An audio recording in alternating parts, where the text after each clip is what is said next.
Happy Friday night, and hello to everybody in the YouTube realm.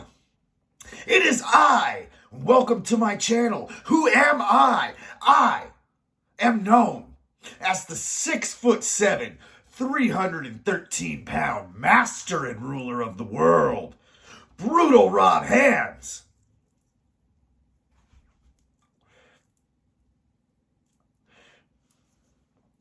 I am also the poem laureate of all of pro wrestling, Emo Rob.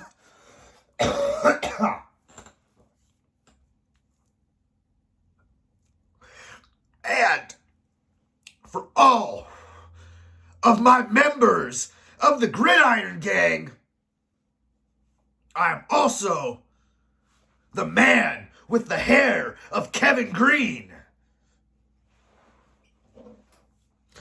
And that is who I am. This is my channel, and welcome to episode number 2 of Super Weekend Warrior. Now,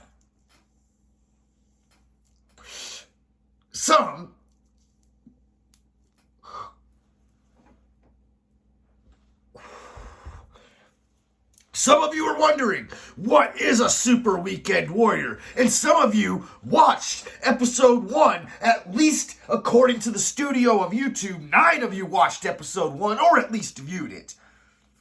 So, you 9 people know what a Super Weekend Warrior is. But for those of you who didn't watch episode 1 and are here watching episode 2, let me explain to you what a Super Weekend Warrior is. A Super Weekend Warrior is a man that wakes up in the morning, drives 40 miles to his mechanic to get his car serviced, and finds out he needs an alignment done. Drives 40 miles back to the town that he lives and spends the rest of his day Ubering and door dashing, and he's dreaming in his head right now of that 1 pound of Nashville hot tenders that are about to go in my belly. $5 Friday. A Super Weekend Warrior is a guy that does all of that sort of stuff. And then on the weekends, he puts on a spare of spandex. He puts on some big Sylvies. He puts on a goozling glove. And he goes, I'm a Super Weekend Warrior. Let's go and get big guy stuff all over the place. Ooh, that sounded dirty.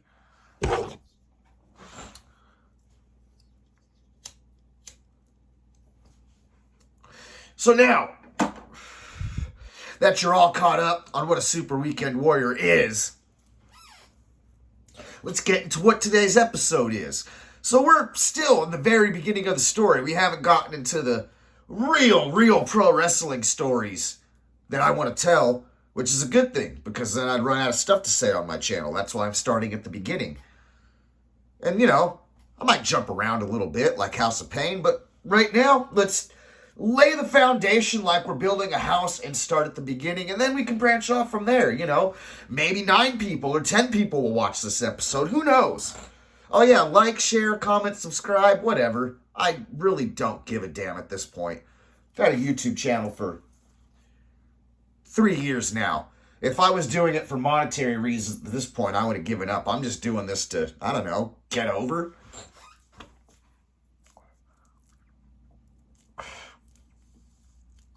You think the weed would calm me down? No! It energizes me. So, this is episode 2. And today's episode is going to be titled, The Last of the Carnies. So, let's go ahead and get into the story that I'm about to tell, because I am definitely thinking about those chicken tenders. Nashville hot. Don't worry, I got a 0 sugar soda. I'm sticking to my diet. All right, Last of the Carnies. Meeting the Last of the Carnies. So where I left you guys off in episode 1 was I went to my first ever independent pro wrestling show. A fire was like a blowtorch, just was lit under my butt. trying to keep it somewhat clean here in case, I do get monetized. Fire was lit under my butt. And I went and signed up for pro wrestling school. Or I put in an application to sign up for pro wrestling school. I still had one more step I had to take. And that step was meeting up with my father, driving to the Bay Area, and meeting the very last of the Carnies. So here we go. It was a Friday. It was a Friday. It was a Friday. Working as a caregiver for a family member. I go and take them where they need to go. I drop them off for the day. I go and meet my father. My father is going to give me a ride to the Bay Area, because I've never driven down there before. I'm 21. He's going to drive me down there, and we're going to meet the last of the Carnies. So, we're driving down there, and as we're driving down there,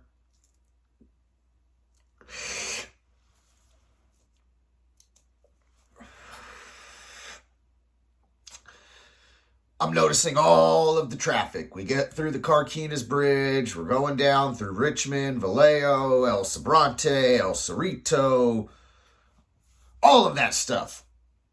And I'm like, man, there's a lot of traffic. This is going to suck driving down here 2 to 3 times a week to train. But at least on the way home, it'll be nighttime and there won't be as much traffic. So I'm like banking on that, at least.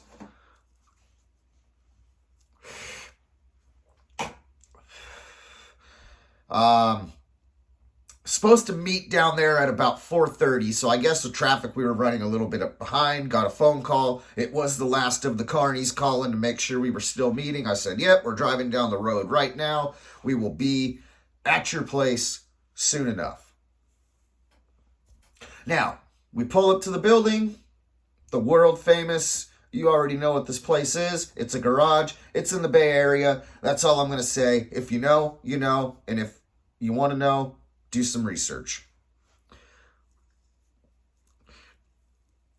And let me preface this with saying that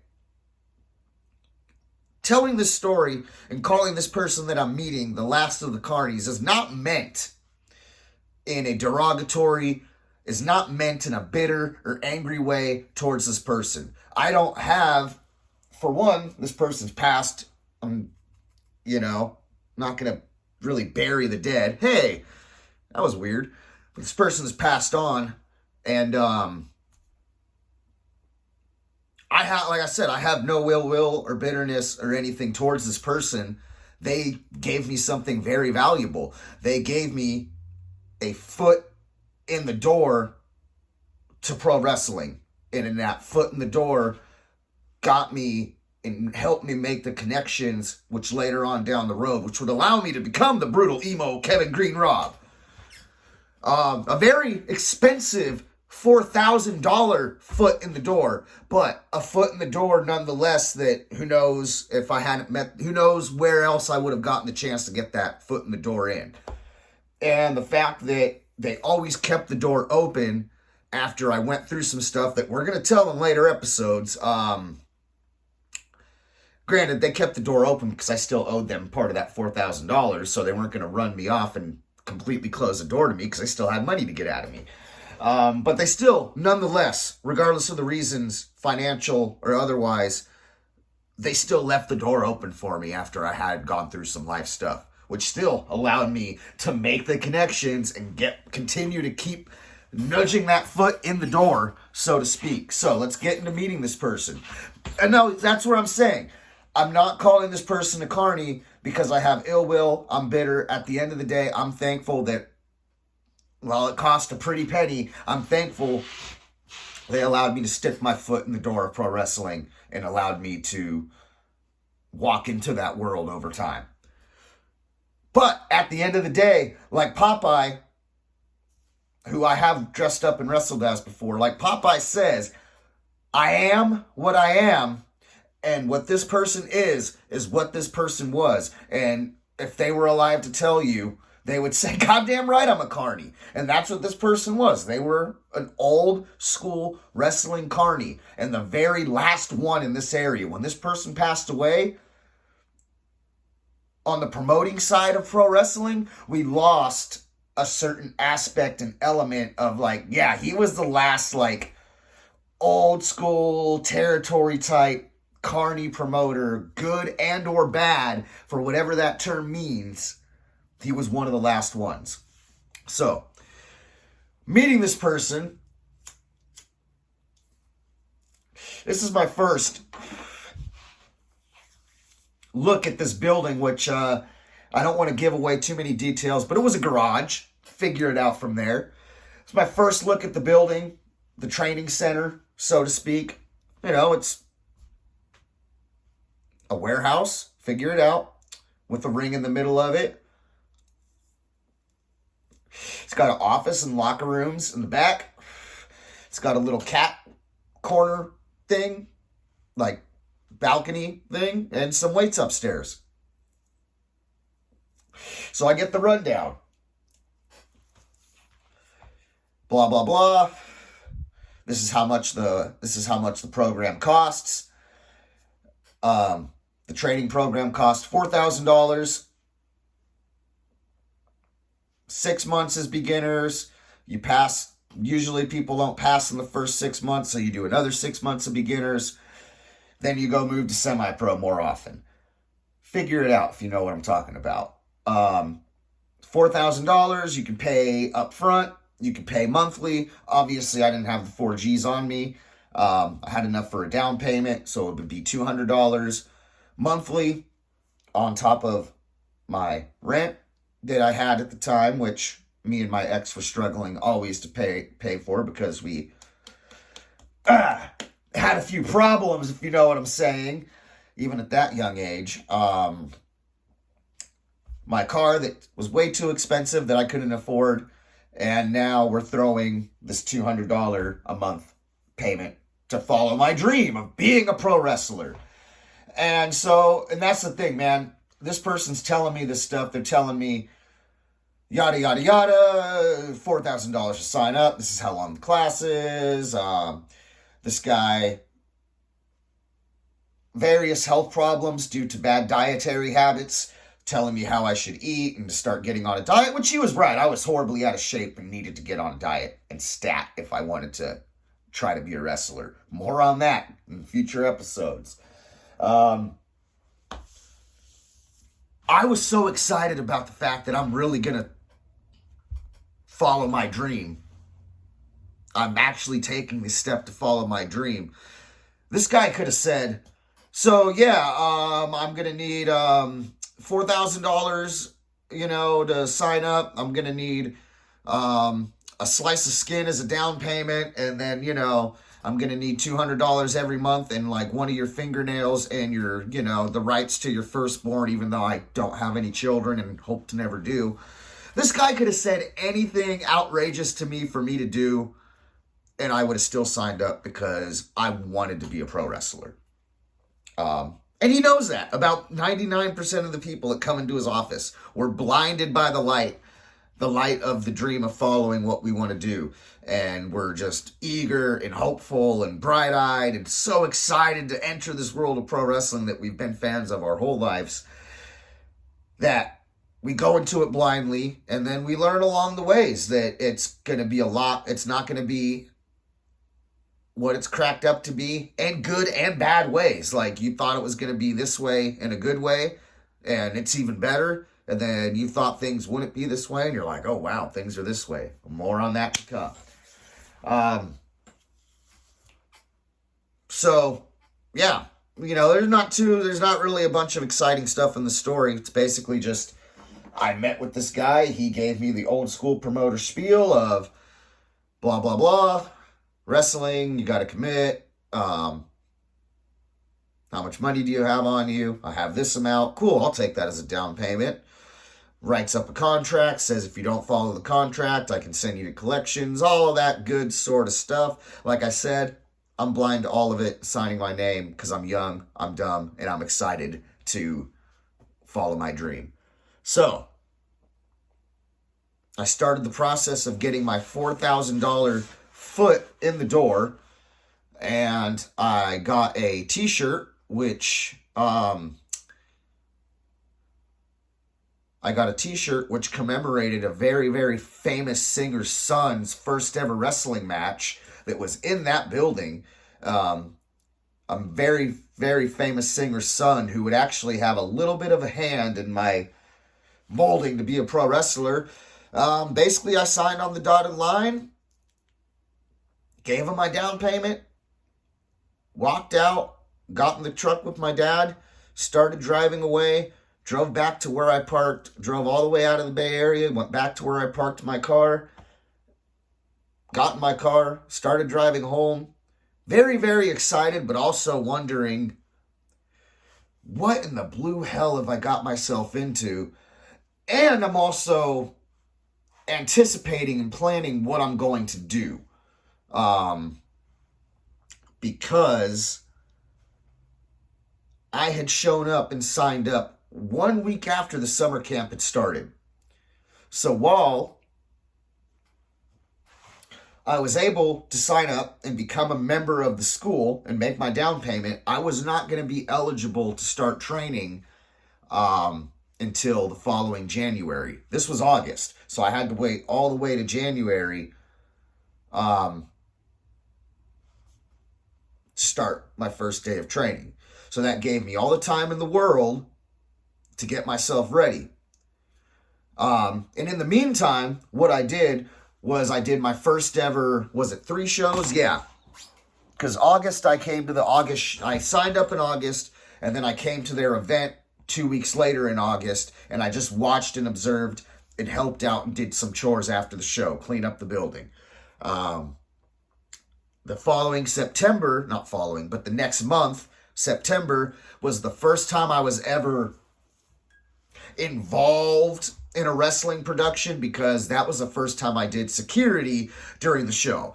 And basically all security amounted to was standing there in all black like this, and every time it looked like a wrestler was about to do a dive out, you would go like that and keep the crowd out of the way. Still, I'm 21 years old. I'm a fan of this my whole life. I'm marking out that I'm doing security. October was the same deal. I did security. December, I stayed up all night and did ecstasy, and then went to the show and did security. So that was fun. It actually was.